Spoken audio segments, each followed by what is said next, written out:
Waitress feeds blind boy, unaware that his father was a millionaire. When the millionaire father caught the waitress helping his son, he did something that left everyone shocked. Sarah Mitchell was wiping down tables at Mickey's Diner when she heard the quiet sobbing coming from booth 7. The 8-year-old boy sat across from a man in an expensive suit, tears streaming down his face as he pushed away a plate of untouched chicken nuggets. What caught Sarah's attention wasn't just the child's distress, but the white cane folded beside him and the way his unseeing eyes stared into nothing. The man across from him looked exhausted, running his hands through his graying hair as he whispered desperate pleas for his son to eat something, anything. Sarah had seen plenty of difficult situations during her 2 years working the evening shift, but something about this scene made her heart ache in a way she couldn't ignore. The boy's thin frame suggested he hadn't been eating well for days, maybe weeks. His father kept glancing around the nearly empty diner with a mixture of embarrassment and helplessness that Sarah recognized all too well. She'd worn that same expression countless times when her younger brother Tommy had his episodes before they found the right medication for his anxiety disorder. The expensive watch on the man's wrist and his perfectly tailored shirt seemed out of place in the humble diner, but his desperation was universal. Every parent knew that look when their child was suffering, and they felt powerless to help. Sarah approached the table slowly, her worn sneakers making soft sounds against the checkered linoleum floor. She'd learned from experience with Tommy that sudden movements or loud voices could make things worse when a child was already overwhelmed. The father looked up at her with tired brown eyes that held a glimmer of hope, as if he was willing to try anything at this point. His son continued to sob quietly, his small hands clenched into fists on the red vinyl table surface. Sarah noticed the boy's fingers were trembling, and she wondered how long it had been since he'd had a proper meal. "Excuse me," Sarah said softly, crouching down to the boy's eye level despite knowing he couldn't see her. "I'm Sarah, and I work here. What's your name, sweetheart?" The boy's crying slowed slightly at the gentle tone of her voice, though he didn't respond immediately. His father started to answer for him, but Sarah held up a gentle hand, somehow sensing that the boy needed to feel in control of this moment. After a long pause, the child whispered, "Ethan," his voice barely audible above the hum of the old refrigerator behind the counter. Sarah smiled even though he couldn't see it, knowing somehow that her warmth would come through in her voice when she spoke again. "Hi, Ethan. It's really nice to meet you," Sarah said warmly, settling into a comfortable crouch beside their booth. "You know what? I have a little brother who sometimes gets upset about eating too, and I learned a few tricks that help him feel better." The boy's father, who had been frantically Googling solutions on his phone, looked up with a mixture of skepticism and desperate hope. His name was Marcus Rodriguez, though Sarah didn't know it yet, and he was worth more than $40 million from his tech company empire. But right now none of that mattered because his son hadn't eaten a proper meal in 3 days, and every specialist he'd consulted had failed to help. Sarah noticed that Ethan had stopped crying completely and was tilting his head slightly toward her voice. She'd learned from Tommy that sometimes kids needed to feel heard before they could accept help. "Ethan, can you tell me what you're feeling right now? Not about the food, just about anything that's on your mind." The 8-year-old boy was quiet for a long moment, his small chest rising and falling with shaky breaths. His father started to speak again, but Sarah caught his eye and shook her head gently, somehow conveying that patience was crucial right now. "Everything feels wrong," Ethan finally whispered, his voice breaking slightly. "The smells are too strong, and the sounds are too loud, and I can't see where anything is, and Daddy keeps getting upset with me."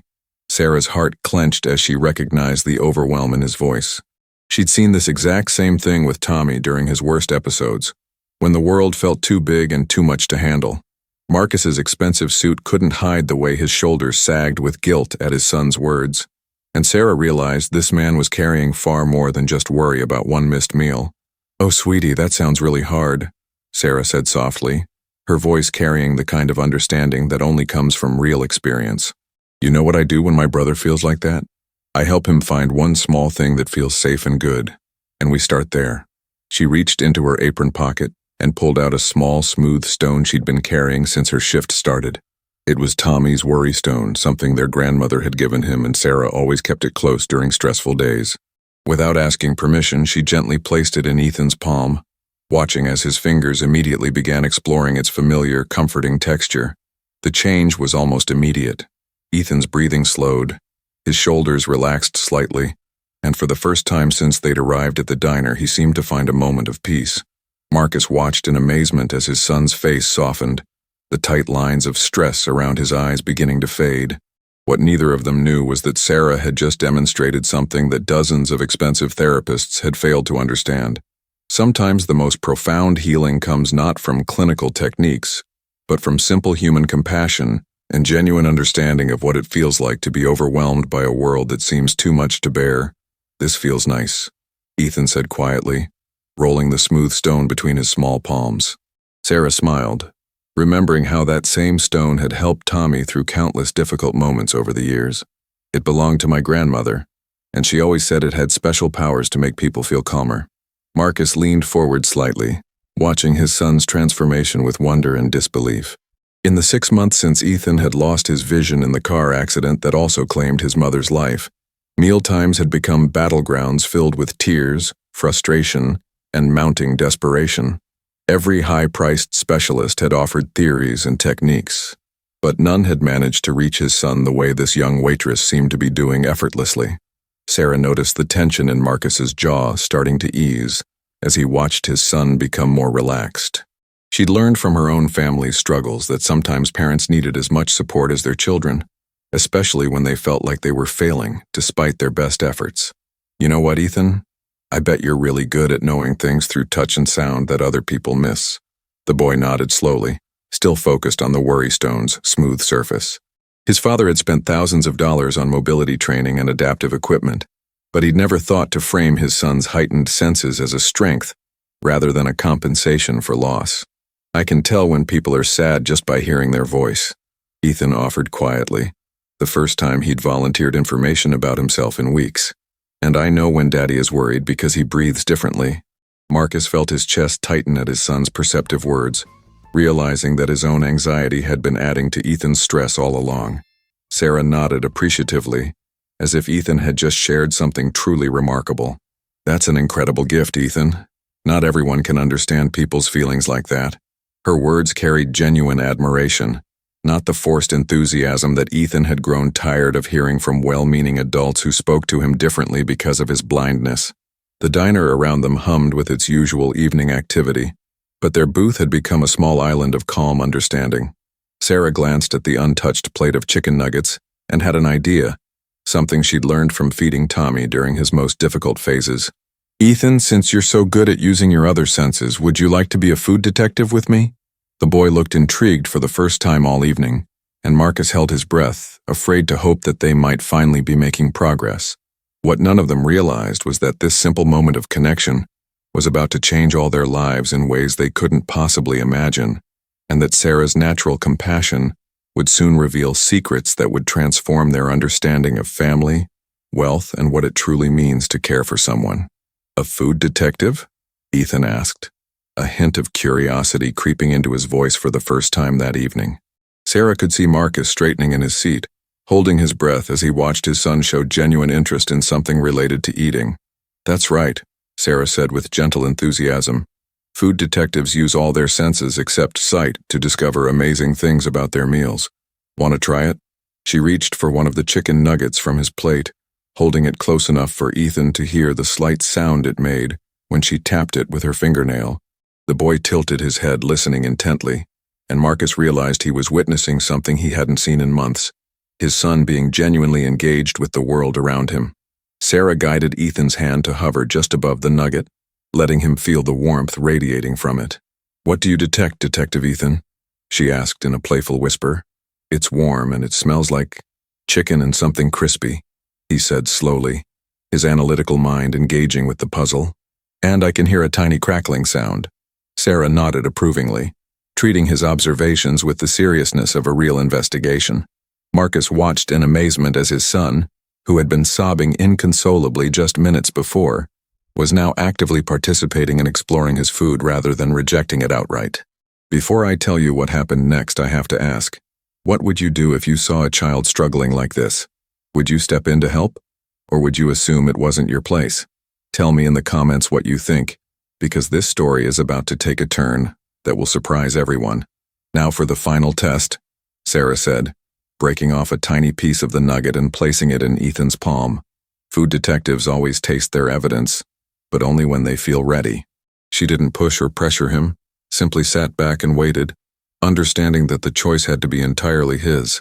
Marcus gripped the edge of the table, knowing that his son hadn't willingly eaten solid food in over 72 hours, and his pediatrician had warned that they might need to consider more drastic measures if things didn't improve soon.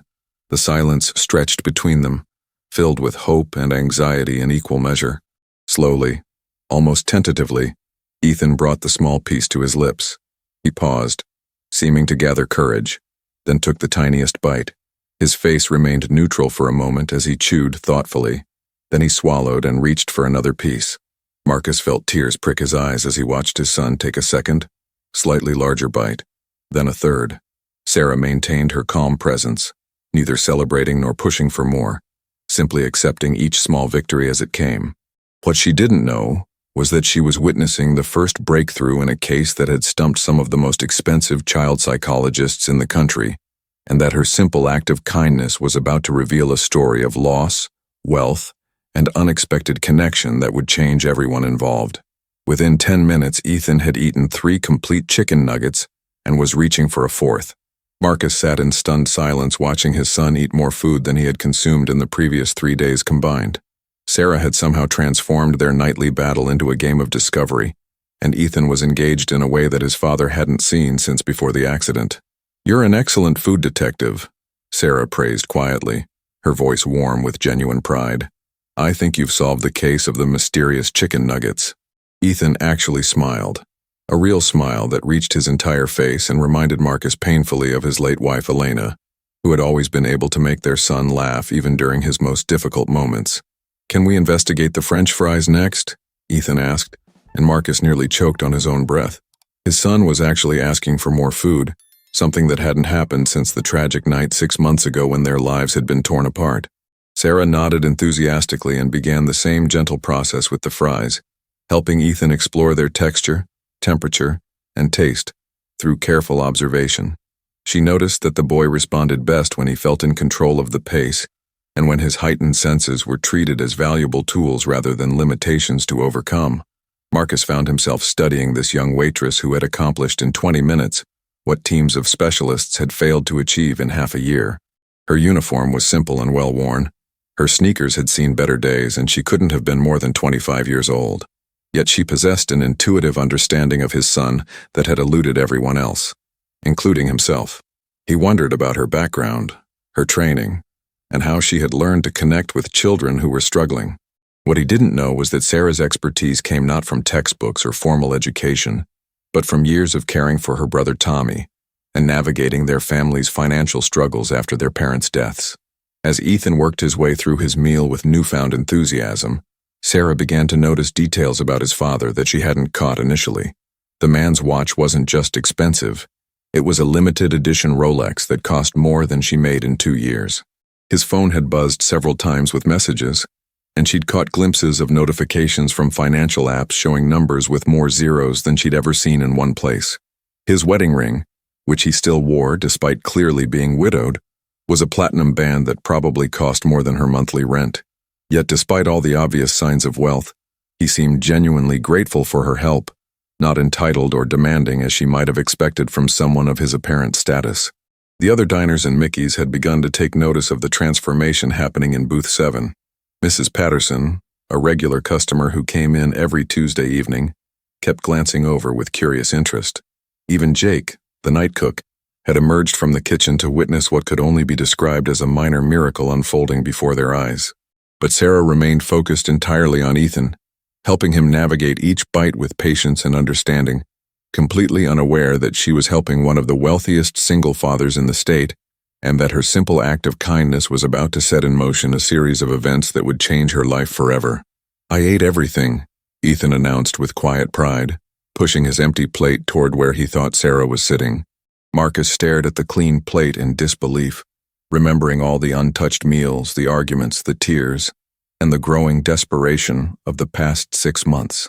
His son had just consumed an entire meal voluntarily for the first time since losing his vision, and it had happened because a kind-hearted waitress had shown him more understanding in 30 minutes than he'd received from months of expensive therapy. You absolutely did, Detective Ethan, Sarah said warmly. And you should feel really proud of yourself for trying something new and sticking with it. Marcus cleared his throat, trying to find words that could possibly express his gratitude. I don't know how to thank you, he said, his voice thick with emotion. We've been struggling with this for months and you just... He trailed off, unable to finish the sentence as the full weight of what had just happened began to sink in.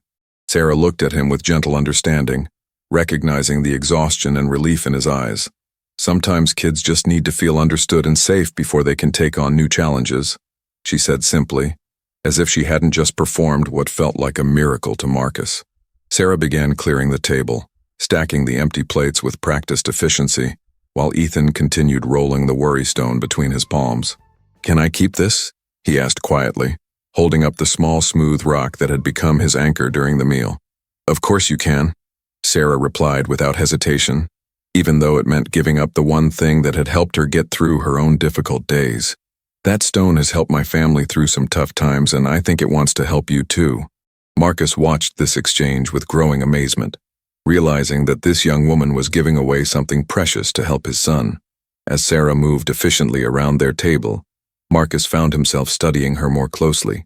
There was something different about the way she interacted with Ethan, a naturalness that suggested real experience with children who faced challenges. She didn't use the overly bright artificial tone that so many adults adopted when speaking to his son, nor did she treat him as fragile or incapable. Instead, she spoke to him as an equal, respecting his intelligence while accommodating his needs. Marcus realized that in all his searching for the right specialists and therapists, he had never thought to look for someone who simply understood what it felt like to struggle. The dinner rush was beginning to pick up around them, and Sarah would need to return to her other tables soon. But Marcus found himself reluctant to let this moment end, afraid that once they left the diner, the spell would be broken, and Ethan would return to his pattern of refusing food. More than that, he was curious about this remarkable young woman who had accomplished something that had seemed impossible just an hour ago. He didn't yet know that Sarah was working 2 jobs to support herself and help pay for Tommy's medication, or that she had dropped out of nursing school when their parents died, and she became her brother's primary caregiver. But he sensed that there was much more to her story than met the eye. Marcus pulled out his wallet to pay the check, and Sarah couldn't help but notice the thick stack of $100 bills inside. Most customers at Mickey's paid with crumpled 20s or credit cards, but this man carried more cash than she typically saw in a week. The meal is $18.50, she said, trying to keep her voice neutral despite her surprise. Marcus pulled out a $100 bill and handed it to her without asking for change. Keep it, he said simply, and thank you for what you did for my son. It means more than you could possibly know. Sarah stared at the money in shock. $81.50 was more than she made in tips during most entire shifts, and it would mean she could finally buy Tommy's new inhaler without having to choose between that and groceries. Sir, this is way too much, she protested, trying to hand back the excess money. I was just doing my job. But Marcus shook his head firmly, his expression serious. What you did tonight wasn't just a job, Sarah. You gave my son something that no amount of money has been able to buy. Hope. Ethan had been listening to their conversation with the intense focus that had become his way of understanding the world since losing his sight. Daddy, why does Sarah sound worried about the money? He asked, with the direct honesty that children possess. Marcus realized that his son had picked up on Sarah's discomfort, and he wondered what other struggles this young woman might be facing that would make such a tip seem overwhelming, rather than simply generous. Sometimes when people are very kind to us, we want to show them how grateful we are, Marcus explained to his son, while studying Sarah's reaction carefully. Sarah felt her cheeks burning with embarrassment as she realized that her financial situation was probably obvious to this wealthy family. Her uniform was clean but faded, her shoes were held together with careful stitches, and she clearly worked at a diner that wasn't exactly upscale. But instead of judgment, she saw only kindness in Marcus's eyes, and something else that looked almost like understanding. Thank you, she said quietly, accepting the generous tip with as much dignity as she could muster. This will help my family a lot. As Marcus helped Ethan gather his things and prepare to leave, Sarah found herself wishing she could ask more questions about the boy's condition and his progress. Her natural instincts as a caregiver were engaged, and she wanted to know if there were other ways she could help or resources she could suggest. But she also knew that wealthy families like this one probably had access to the best specialists money could buy, and her informal experience with Tommy hardly qualified her to offer professional advice. What she didn't realize was that Marcus was having similar thoughts, wondering if there might be a way to bring Sarah's unique understanding into his son's life on a more regular basis, and that her simple act of kindness had planted the seed of an idea that would soon blossom into an offer that would change everything. "Will Sarah be here next time we come?" Ethan asked as Marcus helped him slide out of the booth, his small hand clutching the worry stone tightly. The question caught both adults off guard, and Sarah felt her heart warm at the thought that this brave little boy wanted to see her again. "I work Tuesday through Thursday evenings," she found herself saying, even though she wasn't sure why she was sharing her schedule with strangers. "But you probably won't need to come back, sweetie. I bet you'll do great eating at home now that you remember how good you are at being a food detective." Marcus exchanged a look with Sarah over his son's head, and she could see the uncertainty in his eyes. They both knew that one successful meal didn't necessarily mean the problem was solved, and that Ethan might still struggle with eating when he didn't have his new friend there to guide him. "Actually," Marcus said carefully, "I was wondering if you might be interested in helping us on a more regular basis." Sarah blinked in surprise, not understanding what he meant. "I don't know anything about formal therapy or treatment," she said quickly. "I just know what works with my brother." Before I reveal what Marcus offered Sarah next, leave a like on the video and tell me in the comments what you think about this story. Let me know in the comments if you've experienced something like this, because what happened next will blow your mind. "That's exactly why I think you could help," Marcus said, pulling a business card from his wallet and writing something on the back. "My son responds to you in a way that he hasn't responded to anyone since his mother died. Would you consider coming to our home a few times a week to help him with meals and maybe teach me what you're doing?" Sarah took the card with trembling hands, reading Rodriguez Tech Solutions, and an address in the wealthy Hillcrest neighborhood where houses started at $2 million. She felt suddenly dizzy as the full scope of this man's wealth began to dawn on her. "I couldn't possibly," Sarah stammered, overwhelmed by the implications of what he was suggesting. "I'm not qualified for something like that. I don't have any credentials or training." But even as she protested, a part of her mind was calculating what such a job might pay and what it could mean for her and Tommy's future. Marcus seemed to understand her hesitation and spoke gently. "Sarah, you have something more valuable than credentials. You have a natural gift for understanding children who are struggling, and you've proven that you can help my son in ways that trained professionals haven't been able to." Ethan tugged on his father's sleeve, sensing the important conversation happening above his head. "Are you asking Sarah to be my friend?" he asked with the simple directness that cut straight to the heart of the matter. Marcus smiled at his son's question, realizing that friendship was indeed what they were discussing, even if it would be a paid professional relationship. "Something like that, buddy?" he said softly. "Would you like that?" Ethan nodded enthusiastically, and Sarah felt her resolve wavering as she saw the hope in both their faces and realized that this opportunity might be the answer to prayers she hadn't even known she was praying. Sarah's shift manager, Rick, approached their table with a concerned expression, clearly wondering why she'd been spending so much time with one family when other customers were waiting.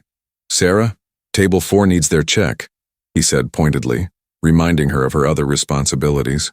She felt her face flush with embarrassment at being called out in front of Marcus and Ethan, suddenly aware that she'd been neglecting her other duties while helping them. "I'm so sorry," she said quickly to Marcus. "I need to get back to work. Can I think about your offer and call you tomorrow?" Marcus nodded understandingly, recognizing the awkward position she was in. "Of course. Take all the time you need." He handed her the business card again, making sure she had his direct phone number. "And Sarah, don't worry about your manager. I'll make sure he understands that you provided exceptional service tonight."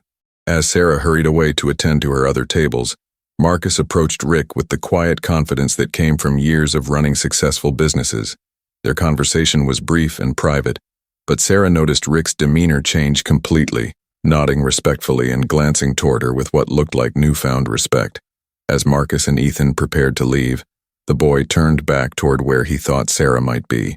"Thank you for helping me be brave," he called out, his voice carrying across the diner.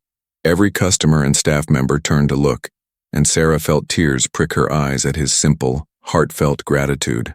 "Thank you for letting me help, Detective Ethan," she called back, her voice thick with emotion.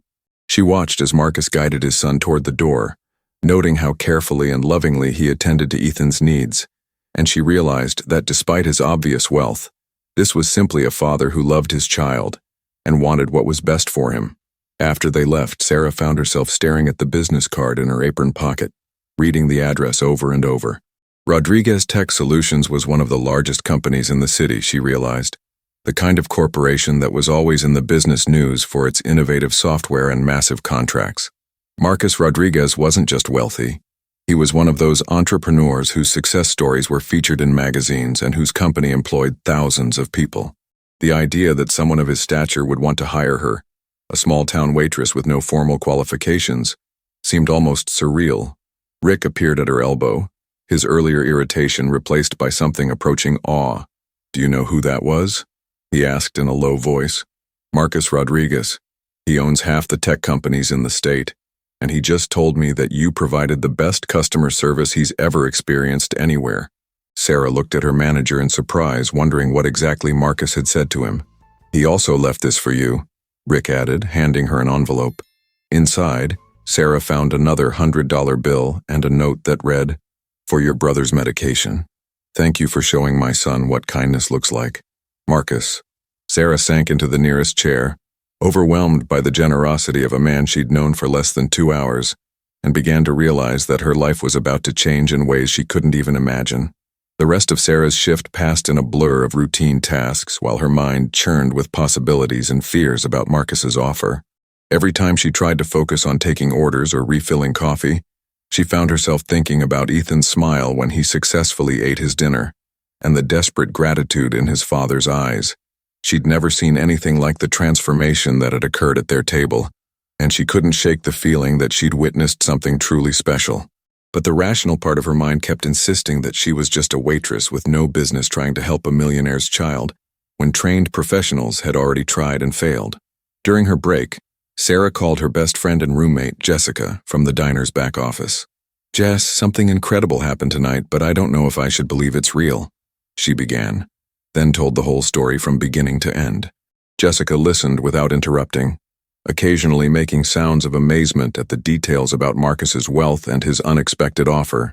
"Sarah, this sounds like something out of a movie," Jessica said when she finished. "Are you sure this guy is legitimate? Rich men don't usually offer jobs to waitresses they just met." "I looked up his company online during my break," Sarah replied, staring at the business card she'd practically memorized. "Rodriguez Tech Solutions is definitely real, and he's definitely who he says he is.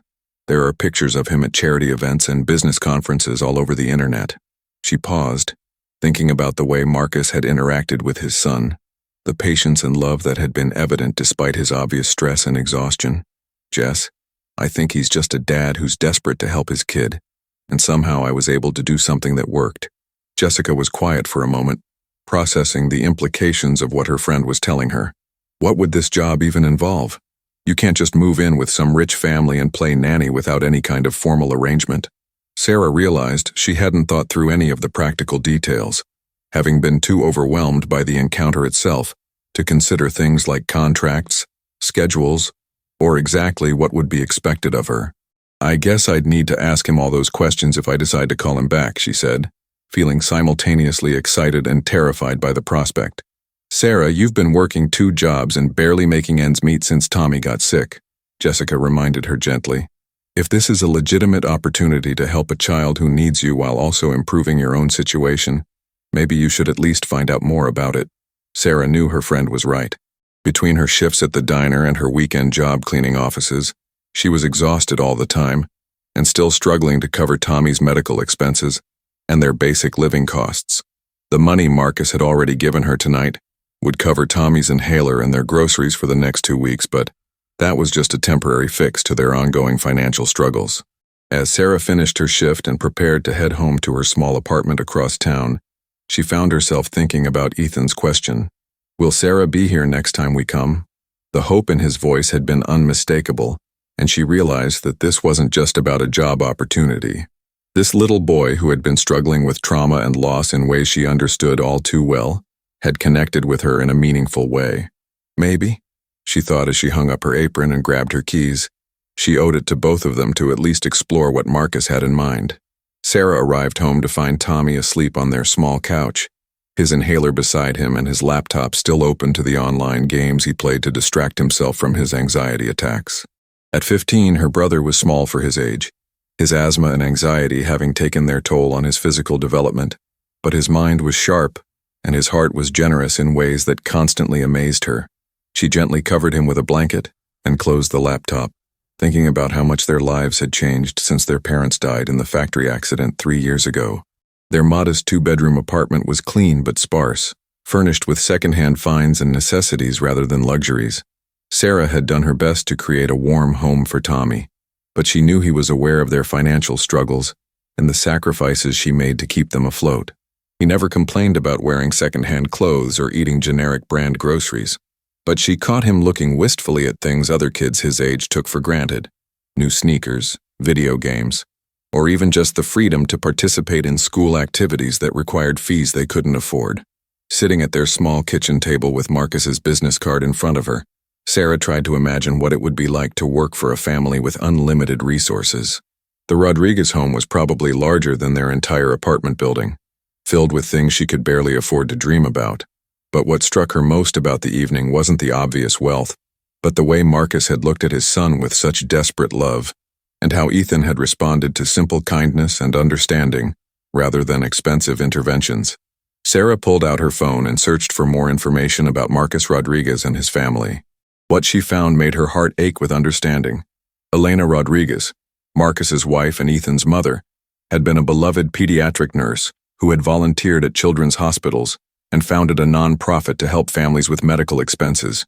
She had died alongside Ethan in the car accident 6 months ago, but while her son had survived with the loss of his vision, Elena had not been so fortunate.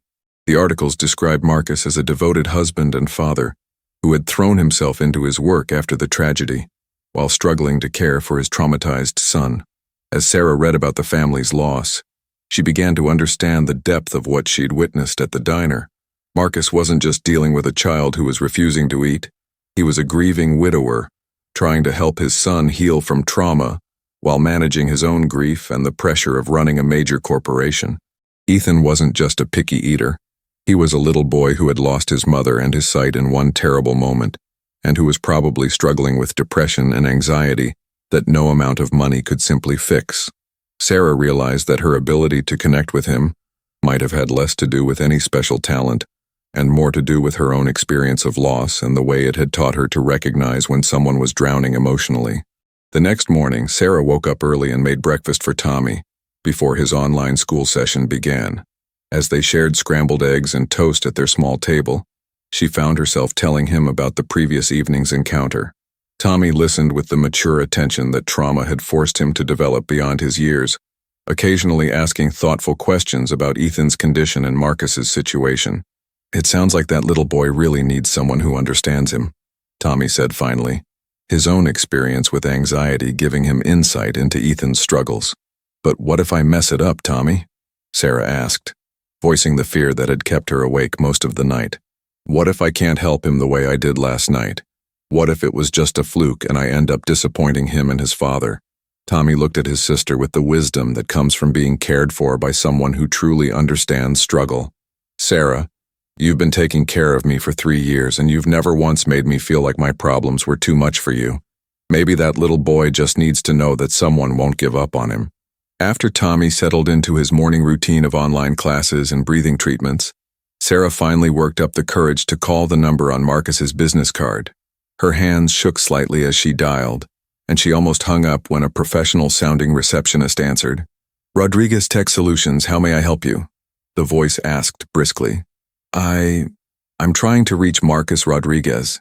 This is Sarah Mitchell, and he asked me to call about..." She trailed off, not sure how to explain the situation to a stranger. "Oh, Sarah. Mr. Rodriguez left specific instructions that your call should be put through immediately," the receptionist said, her tone warming considerably. "Please hold while I connect you to his private line." Sarah was surprised by the efficiency and the fact that Marcus had apparently been expecting her call. Within seconds, she heard his familiar voice on the line, sounding less stressed than he had the night before. "Sarah, thank you for calling. I was hoping you would. How are you this morning?" "I'm okay, thank you," Sarah replied, then took a deep breath and plunged ahead. "Mr. Rodriguez, I've been thinking about your offer, and I have a lot of questions." She heard him chuckle softly on the other end of the line. "I imagine you do, and that's completely reasonable. Would you be willing to come to my house this afternoon so we can discuss everything properly? I'd like Ethan to see you again, and I think it would help both of us if you could get a better sense of what we're dealing with." Sarah felt her stomach flutter with nerves, but she also felt a pull toward this opportunity that she couldn't ignore. "What time would work for you?" she asked, already mentally rearranging her day. "How about 2 o'clock? I'll send my driver to pick you up if that's more convenient." The casual mention of having a driver reminded Sarah once again of the vast difference in their circumstances, but Marcus's tone remained warm and unpretentious. "I can take the bus," she said quickly, not wanting to seem like she was taking advantage of his generosity. "Sarah," Marcus said gently, "part of what I'm offering is to make your life easier so you can focus on helping Ethan. Please let me send the car. It's not charity. It's a practical arrangement that benefits everyone involved."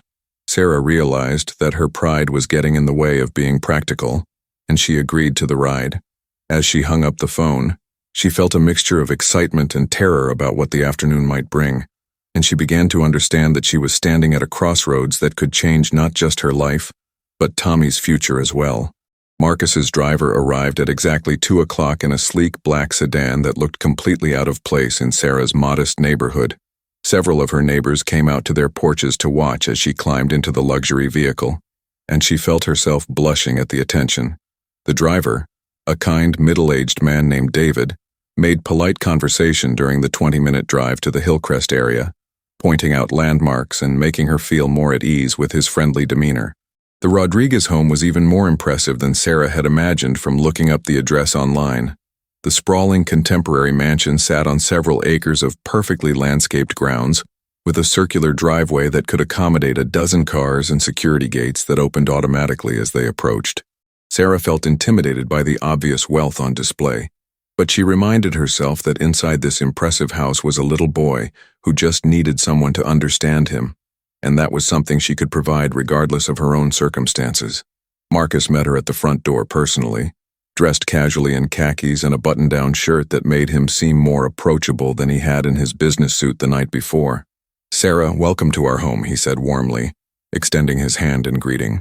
"I'm so glad you decided to come." As Sarah shook his hand, she noticed that his eyes looked less tired than they had the night before, as if Ethan's successful meal had given him the first real rest he'd had in months. "Ethan has been asking about you all morning," Marcus continued, leading her through an elegant foyer with marble floors and a crystal chandelier. "I think last night was the first time he's looked forward to something since the accident." The interior of the house was tastefully decorated but felt lived in rather than like a museum, with family photos scattered throughout, and Ethan's toys and adaptive equipment integrated naturally into the space. Sarah noticed that many of the sharp corners had been padded, and that there were tactile markers throughout the house to help Ethan navigate independently. Despite the obvious wealth, it was clear that this was a home designed around the needs of a child who was learning to live without sight, and she could see Marcus's love and attention to his son's welfare in every detail. "Before we talk business, would you like to see Ethan?" Marcus asked, his face lighting up with anticipation. "He's in the playroom with his occupational therapist, but I think he'd rather spend time with you." Sarah nodded, curious to see how the boy was doing in his own environment and whether their connection from the night before would translate to a different setting. As they walked down a wide hallway lined with windows overlooking the gardens, Marcus explained some of the modifications they'd made to accommodate Ethan's needs. They found Ethan sitting at a specially designed table, working with colored blocks under the guidance of a young woman who introduced herself as Amanda, his occupational therapist. The moment Ethan heard his father's voice, he looked up expectantly, and when Marcus said, "Ethan, your friend Sarah is here to visit," the boy's entire face transformed with joy. "Sarah," he exclaimed, immediately abandoning his blocks and turning toward the sound of her voice. "Did you bring the worry stone?" She smiled, touched that he remembered their connection so clearly, and pulled the smooth stone from her pocket. "I thought you might want to show me around your house," Sarah said, settling into a chair beside Ethan while Amanda quietly gathered her materials to give them space. "I bet you know every interesting corner and secret spot." Ethan's face lit up with the kind of enthusiasm that every parent loves to see in their child. And Marcus felt his heart swell watching his son respond so positively to someone new. "I can show you my room, and the library, and the garden where I like to sit and listen to the birds," Ethan said eagerly, already standing up and reaching for Sarah's hand, with the trust that had amazed his father the night before. As they toured the house together, Sarah was struck by how well Ethan navigated his familiar environment and how much he seemed to enjoy sharing his world with her. He showed her his bedroom, which had been carefully organized so that everything had a specific place he could find by touch, and his extensive collection of audiobooks and tactile toys. "Mommy helped me organize everything before she went to heaven," Ethan explained matter-of-factly, running his hands along his bookshelf. "She said everything should have a home so I could always find what I needed." In the garden, Ethan led Sarah to a wooden bench positioned to catch the afternoon sun, where he sat quietly listening to the sounds around them. "This is where I talk to Mommy," he said simply. "I tell her about my day, and sometimes I think I can hear her talking back in the wind." Sarah felt tears prick her eyes at his innocent faith, and she understood why Marcus struggled so much with his son's grief while managing his own. The boy was clearly intelligent and emotionally mature beyond his years, but he was still a child trying to make sense of an incomprehensible loss. Marcus watched from the house as Sarah and Ethan sat together on the bench, seeing his son more relaxed and communicative than he'd been in months. Amanda, the occupational therapist, joined him at the window and shook her head in amazement. "I've been working with Ethan for 4 months, and I've never seen him open up to someone so quickly," she said. "Whatever she's doing, it's working in ways that our formal interventions haven't been able to achieve." Marcus nodded, already convinced that bringing Sarah into their lives was the right decision, even if he couldn't explain exactly why her approach was so effective. When Sarah and Ethan returned to the house, the boy was chattering excitedly about showing her his favorite audiobook and teaching her the hand signals he'd learned for communicating when he didn't want to speak aloud. Marcus realized that his son was displaying more social engagement and verbal communication in one afternoon than he typically showed in a week, and he felt a surge of hope that maybe, finally, they had found someone who could help Ethan heal from the trauma that had stolen not just his sight, but his joy in living. After Ethan went upstairs for his afternoon rest, Marcus invited Sarah into his home office to discuss the practical details of his proposal. The room was impressive but comfortable, with floor-to-ceiling bookshelves and a large desk overlooking the gardens where she and Ethan had just spent time together. "I want to be completely transparent with you about what I'm thinking," Marcus began, settling into a chair across from her rather than behind his imposing desk. "What I saw yesterday and again today convinces me that you have a natural gift for connecting with my son in ways that trained professionals haven't been able to match." Sarah felt overwhelmed by the elegance of her surroundings and the gravity of what they were discussing. "Mr. Rodriguez, I need you to understand that I don't have any formal training in working with children who have disabilities or trauma," she said carefully. "Everything I know comes from taking care of my brother, and that might not be enough for Ethan's complex needs." Marcus leaned forward, his expression serious but kind. "Sarah, I've spent 6 months and more money than I care to calculate trying to find the right help for my son. Credentials and degrees mean nothing if they don't translate to actual results. What exactly would you want me to do?" Sarah asked, trying to understand the scope of what he was proposing. Would I be replacing his current therapists or working alongside them? Marcus had clearly thought through these details carefully. "I'd want you to work with our existing team but focus primarily on daily living skills like meals, social interaction, and helping him regain confidence in navigating the world. Think of it as practical life coaching, rather than formal therapy. You'd come here 4 days a week, help with lunch and dinner, spend time engaging him in activities he enjoys, and teach me what you're learning about what works best for him." The compensation Marcus outlined made Sarah's head spin. He was offering her more per week than she currently made in a month from both her jobs combined, plus health insurance, paid vacation time, and a commitment to help fund her return to college if she decided she wanted to complete her nursing degree. "This seems too generous," she said honestly. "I feel like I'd be taking advantage of your desperation to help Ethan." Marcus smiled at her directness, recognizing the same honesty and integrity that had impressed him at the diner. "Sarah, let me put this in perspective," Marcus said, pulling out a folder from his desk drawer. "This is what I've spent on Ethan's care in the past 6 months. $60,000 on specialists, therapy sessions, adaptive equipment, and experimental treatments. Most of it has been minimally effective at best. What you accomplished in one evening at the diner was worth more than all of that combined, because you gave my son hope and helped him remember that eating could be enjoyable rather than a daily battle. He paused, his voice becoming more emotional. You gave me my son back, even if it was just for one night. That's not something you can put a price on. Sarah realized that Marcus wasn't just offering her a job. He was offering her the chance to make a real difference in the life of a child who desperately needed what she could provide. More than that, he was offering her and Tommy financial security and the possibility of a future she had never dared to imagine. But she also understood the enormous responsibility that came with his trust, and she wanted to make sure she could live up to his expectations and, more importantly, to Ethan's needs. "Can I ask you something personal?" Sarah said, gathering her courage to address the elephant in the room. "How are you handling your own grief while trying to help Ethan with his? Because I imagine losing your wife while also watching your son struggle must be incredibly overwhelming." Marcus was quiet for a long moment, clearly not expecting such a direct question, but also seeming relieved that someone had finally acknowledged the full scope of what he was facing. "Honestly, I'm not handling it very well," he admitted with a vulnerability that surprised them both. "I've been so focused on trying to fix Ethan's problems that I haven't really dealt with my own loss. I work 18-hour days partly because staying busy keeps me from thinking about Elena, but I know that's not healthy for either of us." Sarah appreciated his honesty and recognized the exhaustion that came from trying to be strong for someone else while falling apart inside.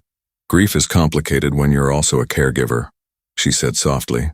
"I learned that when our parents died, and I had to take care of Tommy while pretending I was okay." Marcus looked at her with new understanding, realizing that her experience with loss was part of what made her so effective with Ethan. "How did you manage it?" he asked. "How did you help your brother heal while dealing with your own pain?" Sarah thought about those early months after the accident, when everything had felt impossible and she'd wondered if she was strong enough to keep going. "I learned that kids can handle honesty about emotions better than we think," she said. "Tommy needed to know that it was okay to be sad, and that being sad didn't mean we couldn't also find moments of happiness and connection." The conversation continued for another hour, with Marcus sharing details about Elena's death, Ethan's injuries, and the challenges they'd faced during his recovery. Sarah talked about her parents' accident, the financial struggles that followed, and the ways she'd learned to help Tommy manage his anxiety and asthma while maintaining some semblance of normal childhood experiences. By the time they finished talking, both of them felt like they understood each other's situations more deeply, and Marcus was even more convinced that Sarah was exactly what his family needed. "There's one more thing I need to tell you," Marcus said as their conversation wound down. "My mother lives here with us, and she can be protective of Ethan. She might not immediately understand why I'm bringing someone without formal credentials into his care team." Sarah appreciated the warning, having sensed that there might be family dynamics she didn't understand. "Does she help with Ethan's daily care?" she asked, wondering how another authority figure might complicate her role. Marcus shook his head. "Mom is wonderful with business and financial matters, but she's never been comfortable dealing with Ethan's disabilities or his emotional needs. She loves him deeply, but she doesn't really know how to help him, which sometimes makes her critical of the people who do." Sarah nodded, understanding that she might face skepticism or resistance from someone who felt protective of the family. "I can handle that," she said confidently. "I'm used to proving myself through results rather than credentials." When Ethan woke up from his rest, he immediately asked for Sarah, and Marcus felt his heart warm at his son's enthusiasm. They found her in the kitchen with Maria, the housekeeper, learning about Ethan's usual dinner routine and the foods he typically refused to eat. "Sarah," Ethan called out happily, navigating confidently through the familiar space to find her. "Are you staying for dinner? Can we do the food detective game again?" His excitement was infectious, and even Maria, who had witnessed months of mealtime struggles, was smiling at the boy's obvious joy. "I'd love to stay for dinner if that's okay with your dad," Sarah replied, already mentally planning how to make the meal interactive and engaging for Ethan. Marcus nodded enthusiastically, curious to see if the previous night's success could be repeated in their home environment. "What's on the menu tonight, Detective Ethan?"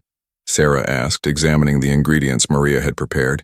"We have grilled chicken, rice, and green beans. Sounds like a case for a very skilled food detective." The dinner preparation became a collaborative effort, with Sarah guiding Ethan through exploring each ingredient before it was cooked.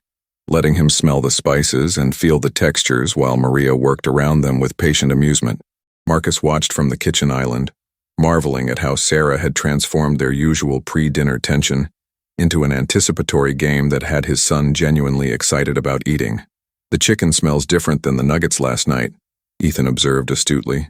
"It smells like herbs."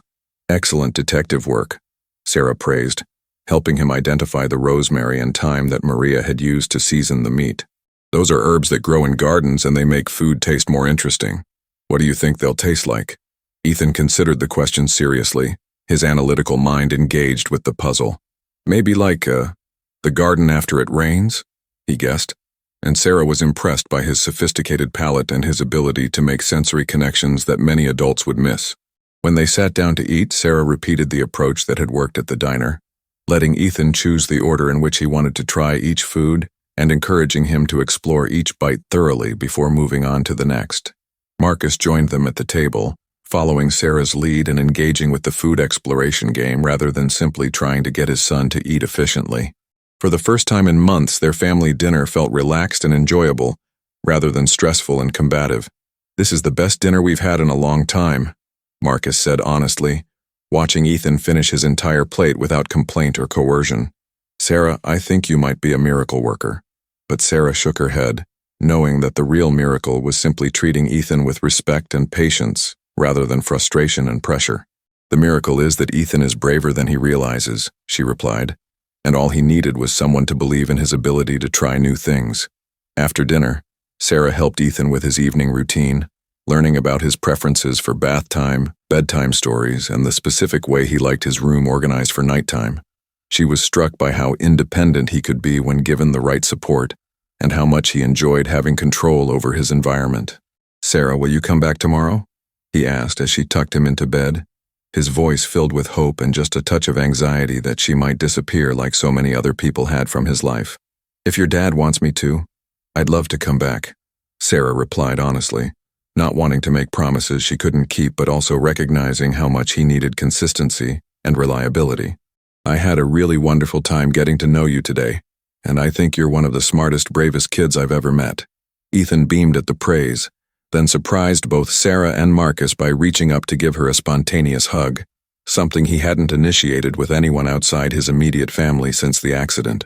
Marcus walked Sarah to the front door, both of them processing the emotional weight of the day and the significance of what they were considering. "I hope you'll accept my offer," he said quietly, not wanting to pressure her but unable to hide his hope. "I think you could change Ethan's life, and honestly, you've already started changing mine." Sarah felt the full weight of the responsibility he was offering her, along with the enormous opportunity it represented for her and Tommy's future. "I need to talk to my brother and make sure he's okay with me changing jobs," Sarah said, knowing that any major decision would affect Tommy as well. "But Mr. Rodriguez, I have to be honest with you. Working with your son doesn't feel like a job to me. It feels like something I'm supposed to be doing, if that makes sense." Marcus smiled, understanding exactly what she meant because he felt the same sense of rightness about bringing her into their lives. As David drove Sarah home through the evening traffic, she found herself thinking about all the ways her life could change if she accepted Marcus's offer. She could quit both her current jobs, focus on work that felt meaningful and important, and finally have the financial security to give Tommy better medical care, and maybe even consider returning to college. But more than the practical benefits, she was drawn to the connection she'd felt with Ethan, and the sense that she could make a real difference in his recovery and development. The contrast between the Rodriguez mansion and her modest apartment building was stark when David dropped her off, but Sarah didn't feel embarrassed anymore. Instead, she felt hopeful about the possibility of building a bridge between her world and theirs, creating a relationship that could benefit everyone involved. As she climbed the stairs to her apartment, she was already planning how to explain the opportunity to Tommy and preparing for the conversation that would determine her future. Tommy was waiting for her with obvious curiosity, having spent the afternoon wondering about his sister's mysterious job interview with a millionaire family. "So, how did it go?" he asked immediately, studying her face for clues about what had happened. "Did you like the kid? Is his dad really as rich as you thought?" Sarah sat down beside him on their worn couch and told him everything, from the impressive house to her connection with Ethan to the generous offer Marcus had made. "Tommy, this could change everything for us," she said, explaining the salary and benefits package that would eliminate their financial stress and provide security they'd never had before. "But it would mean changing my whole schedule and probably working some evenings and weekends. I need to know how you feel about that." Tommy listened thoughtfully, his mature perspective shaped by years of being cared for by his devoted sister. "Sarah, you've been taking care of me and working 2 jobs you don't really like for 3 years," Tommy said finally. "If this is something that makes you happy and helps a kid who needs you, then I think you should do it. Besides, it sounds like I'd finally stop worrying about whether we can afford my medicine every month." His selfless response touched Sarah deeply, reminding her why she'd been willing to sacrifice so much for his well-being. "There's something else," Sarah added, telling him about Marcus's offer to help fund her return to college if she decided to complete her nursing degree. "I could finally finish what I started and maybe even specialize in pediatric care, which would give me better qualifications for helping kids like Ethan." Tommy's eyes lit up at the possibility, knowing how much his sister had regretted having to drop out of school. That evening, Sarah called Marcus to accept his offer, feeling more confident and excited than she had in years. "I want to help Ethan," she said simply, "and I think this arrangement could be good for all of us." Marcus's relief and gratitude were evident in his voice as they discussed start dates, schedules, and the practical details of her new role. "Sarah, I can't tell you how much this means to me," he said. "I feel like we're finally moving in the right direction." They agreed that she would start the following Monday, giving her time to give proper notice at both her current jobs and to prepare mentally for the transition. As Sarah hung up the phone, she felt a mixture of excitement and nervousness about the path she was choosing. She was about to enter a world completely different from anything she'd known before, but she was also following her instincts about where she could make the most meaningful contribution with her life. Sarah's first official day at the Rodriguez house began with Marcus introducing her to the full household staff and explaining her role in Ethan's daily routine. Besides Maria, the housekeeper, there was David, the driver who had already become familiar, James, the gardener who maintained the extensive grounds, and Mrs. Henderson, Marcus's elderly mother who lived in a separate wing of the house but took meals with the family and maintained significant influence over household decisions. Mrs. Henderson was polite but reserved when meeting Sarah, clearly evaluating this young woman who had somehow convinced her son to bring an outsider into their carefully controlled world. "So you're the famous waitress who's going to cure my grandson," she said with a slight edge to her voice that made Sarah understand immediately why Marcus had warned her about potential resistance. "I hope your confidence in your abilities is justified, dear. I'm not here to cure anyone, Mrs. Henderson," Sarah replied respectfully but firmly. "I'm here to help Ethan develop confidence and coping strategies while he heals at his own pace. I think he's already much stronger and more capable than anyone gives him credit for." Her response seemed to surprise the older woman, who had apparently expected either defensive justification or eager promises of miraculous improvement. Ethan's reaction to Sarah's first day was everything Marcus had hoped for and more. The boy was waiting by the front door when she arrived, practically vibrating with excitement about showing her his daily routine and introducing her to all his favorite places in the house and gardens. "Today I want to teach you my obstacle course in the backyard," he announced proudly, "and then we can work on my new audiobook during lunch." The morning flew by as Sarah learned Ethan's rhythms and preferences, discovering that he was far more independent and capable than his father sometimes realized. She watched him navigate complex routes through the house, prepare simple snacks for himself, and engage with educational games that challenged his intellectual abilities. "Ethan, you're amazing at problem solving," she told him honestly. "I think a lot of people don't realize how smart you are because they're too focused on what you can't see, instead of everything you can do." By lunchtime, Sarah had identified several areas where she thought Ethan could develop greater independence and confidence, and she was eager to discuss her observations with Marcus. But more importantly, she had confirmed her instinct that this little boy simply needed someone who believed in his abilities and treated him as a capable individual, rather than a collection of problems to be solved. During lunch, Marcus joined Sarah and Ethan at the kitchen table, curious to hear how the morning had gone and what Sarah's initial impressions were of working in their home environment. "Dad, Sarah says I'm good at problem solving," Ethan announced proudly, "and she thinks I could learn to cook some things by myself if we practice." Marcus looked surprised, not because he doubted his son's abilities, but because none of the other professionals had focused on building Ethan's independence rather than simply managing his limitations. "What kind of cooking did you have in mind?" Marcus asked, intrigued by Sarah's approach but also concerned about safety issues. "Simple things at first," Sarah explained, "like making sandwiches, mixing ingredients for smoothies, or preparing cold snacks. The key is building his confidence with tasks where he can be successful and then gradually expanding from there." She had noticed that many of the accommodations in the house actually made Ethan more dependent than necessary, and she suspected that everyone's desire to protect him had inadvertently limited his development. Ethan listened to their conversation with keen interest, clearly excited about the possibility of taking on new responsibilities and challenges. "Could I learn to make pancakes?" he asked hopefully. "Mom used to let me help her mix the batter, and I remember how it felt." The mention of his mother created a brief moment of sadness, but instead of the usual pattern of everyone changing the subject, Sarah acknowledged it directly. "That sounds like a wonderful memory with your mom," she said gently. "I bet she would be proud to see you learning new cooking skills and becoming more independent. What other things did you two like to do together in the kitchen?" This approach surprised Marcus, who had been avoiding conversations about Elena because he thought they made Ethan too sad. But instead of tears, his son began sharing happy memories of baking cookies and helping prepare family dinners.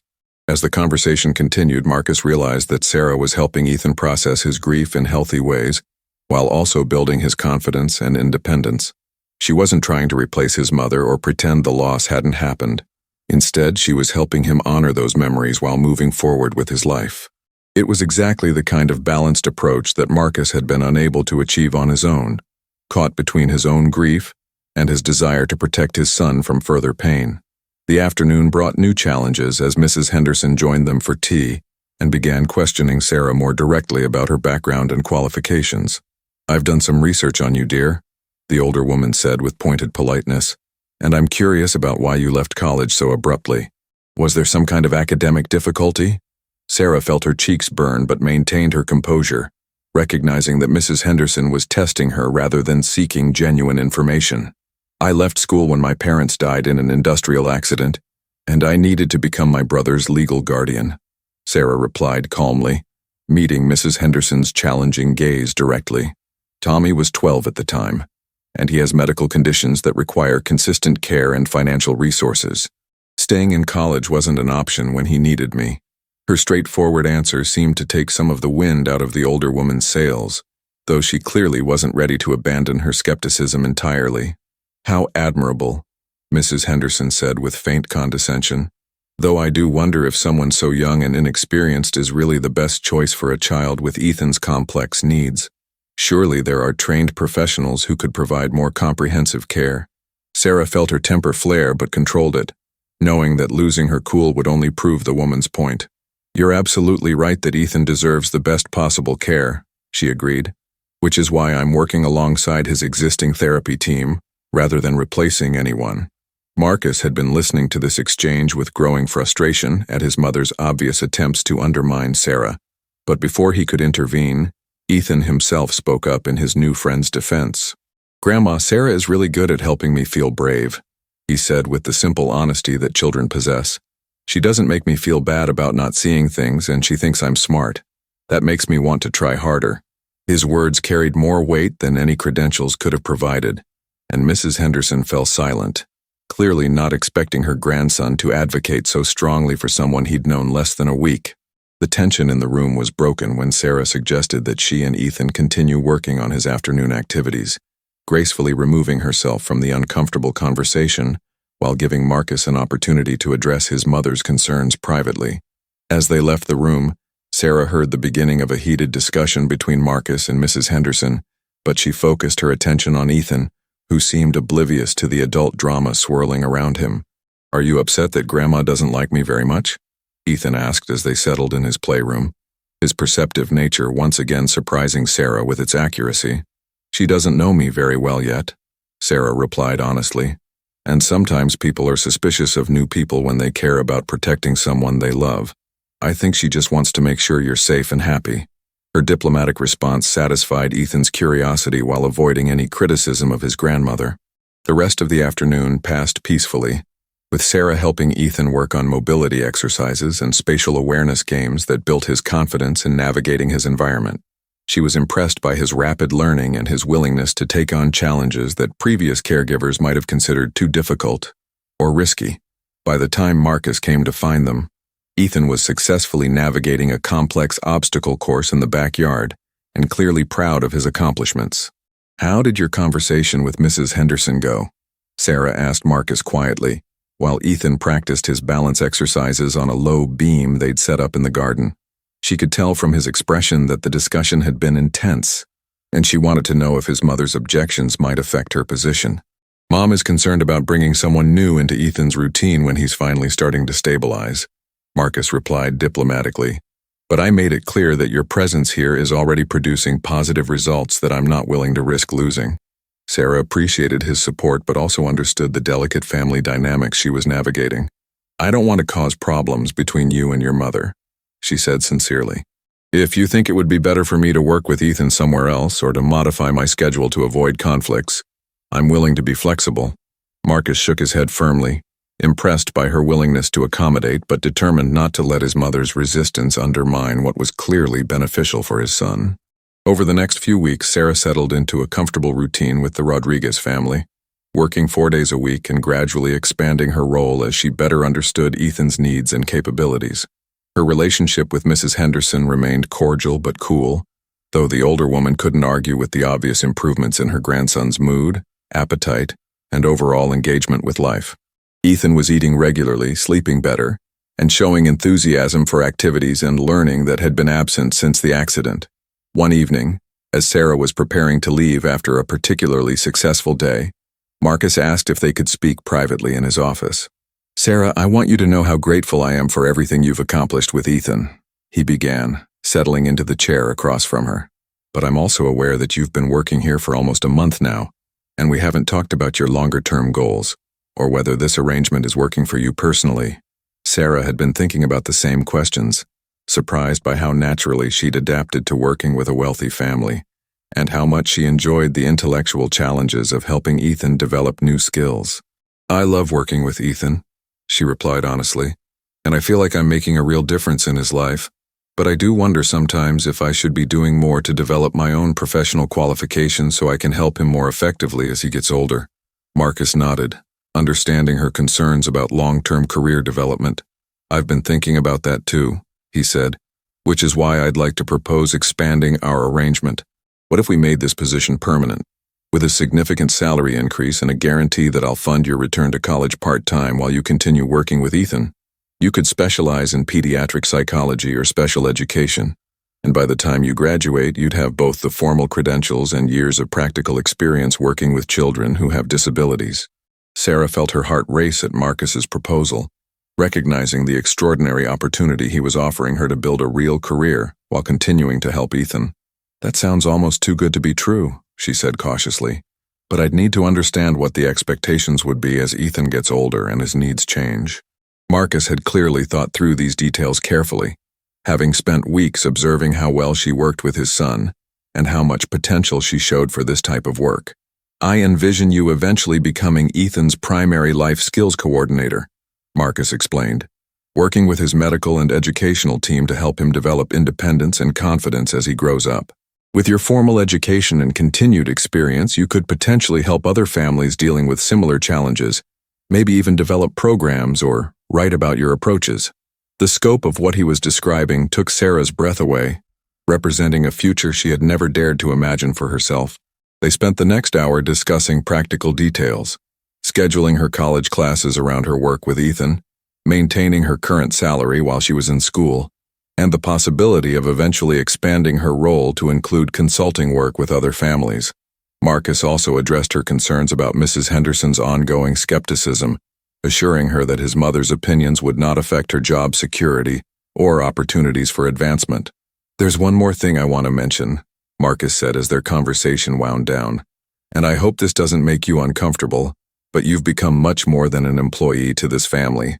Ethan talks about you constantly, plans activities he wants to share with you, and genuinely looks forward to your visits in a way that he hasn't looked forward to anything since Elena died. You've given him back his enthusiasm for life, and that's a gift I can never adequately repay." Sarah felt tears prick her eyes at his words, understanding the depth of trust and gratitude he was expressing. "Marcus, working with Ethan has changed my life too," she replied, using his first name naturally for the first time. "He's taught me that resilience and courage come in many forms, and that helping someone discover their own strength is one of the most rewarding things a person can do. I can't imagine wanting to do anything else with my life." As Sarah prepared to leave that evening, she felt a profound sense of gratitude for the unexpected turn her life had taken. A simple act of kindness at a struggling diner had led to opportunities and relationships she could never have imagined, reminding her that sometimes the most important moments in life come disguised as ordinary encounters with strangers, who turn out to be exactly the people we needed to meet. 6 months later, Sarah was balancing her coursework in pediatric psychology with her expanding role in the Rodriguez household, where she had become an indispensable part of Ethan's support team and a trusted family friend. Ethan had made remarkable progress in all areas of his development, from his mobility and independent skills to his emotional processing of his trauma and loss. More importantly, he had regained his natural curiosity and enthusiasm for learning, qualities that had been buried under grief and fear, but never truly lost. The transformation in their family dynamics was equally significant. Marcus had learned to balance his protective instincts with respect for his son's growing independence, and he had begun processing his own grief in healthier ways with the help of a counselor Sarah had recommended. Even Mrs.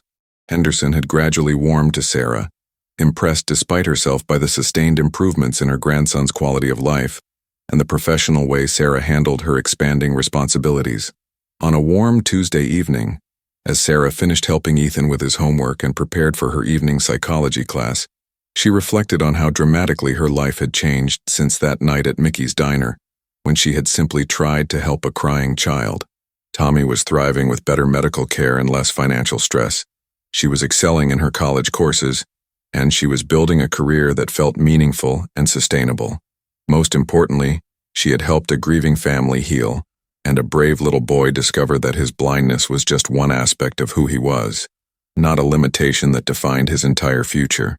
"Sarah, before you leave for class, can I show you something?" Ethan asked, approaching her with the confident stride he had developed over months of practice and encouragement. He led her to the piano in the family room, where he had been taking lessons with a teacher who specialized in working with visually impaired students. "I learned a new song, and I want to play it for you." As his small fingers moved across the keys with growing confidence, Sarah recognized the melody of a lullaby she had heard Elena humming in a home video Marcus had shown her months earlier. "That was beautiful, Ethan," Sarah said softly, understanding the significance of him choosing to learn one of his mother's favorite songs. "I think your mom would be proud of how hard you've been working and how much you've grown." Ethan smiled, the radiant expression that had become common again over the past few months. "I think she would like you too, Sarah," he said simply. "You help people the same way she did." As Sarah drove to her evening class, she thought about Elena Rodriguez, the woman she had never met but whose presence still influenced every day of their lives. Through home videos, photo albums, and Ethan's memories, Sarah had come to understand that Elena had been the kind of person who believed in helping others discover their own strength, just as Sarah had learned to do. The parallel wasn't lost on her. Both women had found their calling in caring for vulnerable children and helping families navigate difficult circumstances. Marcus had begun dating again recently, something that had initially made Sarah worry about her place in the family structure, but his new relationship with Dr. Patricia Williams, a pediatric neurologist who understood the challenges of raising a child with disabilities, had actually strengthened rather than threatened the support system they had built around Ethan. Patricia admired Sarah's intuitive approach and often consulted with her about Ethan's emotional and social development, creating a collaborative team that put the boy's needs first. The success of Sarah's work with Ethan had begun attracting attention from other families and professionals in the community.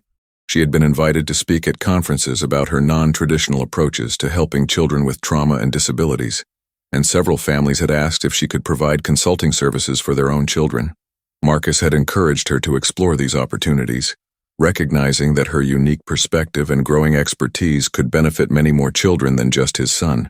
2 years after that fateful evening at Mickey's diner, Sarah found herself standing in the auditorium at the University Medical Center, preparing to deliver the keynote address at a conference on innovative approaches to pediatric rehabilitation.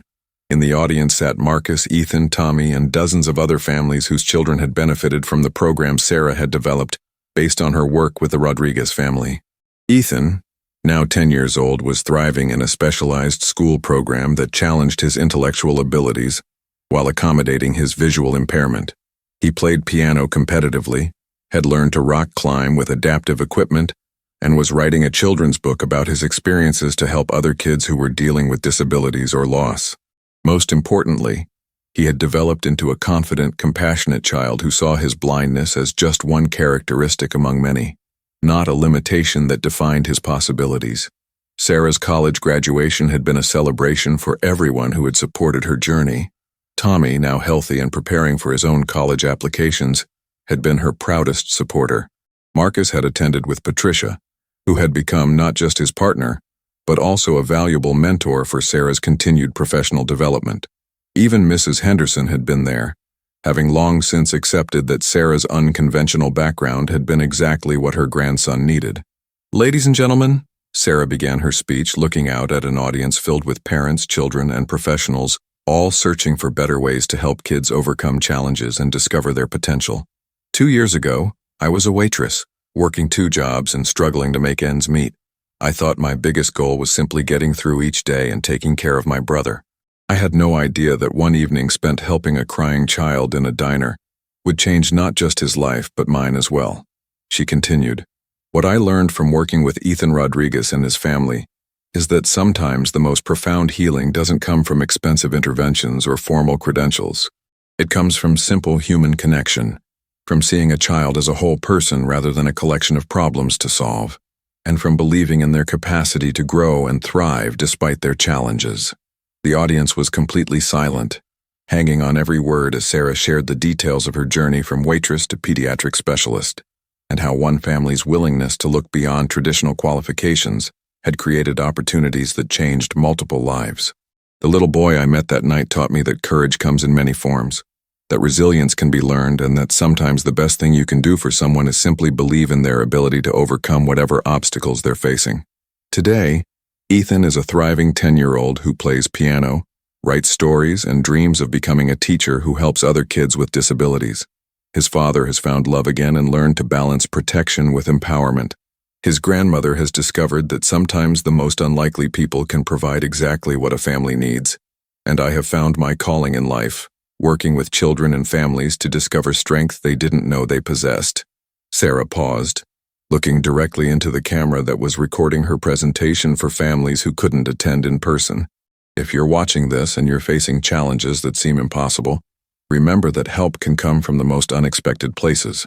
Sometimes the person sitting across from you in a diner, or working at the grocery store or living next door, has exactly the understanding and compassion you need.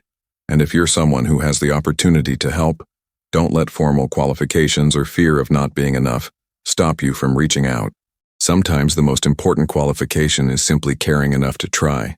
The Rodriguez family took a chance on a waitress with no credentials, and that leap of faith changed all our lives in ways we never could have imagined.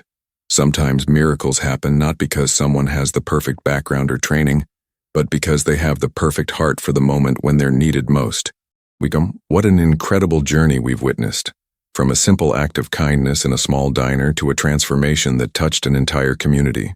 Sarah's story reminds us that we never know when our willingness to help someone else might be exactly what they need to change their life completely.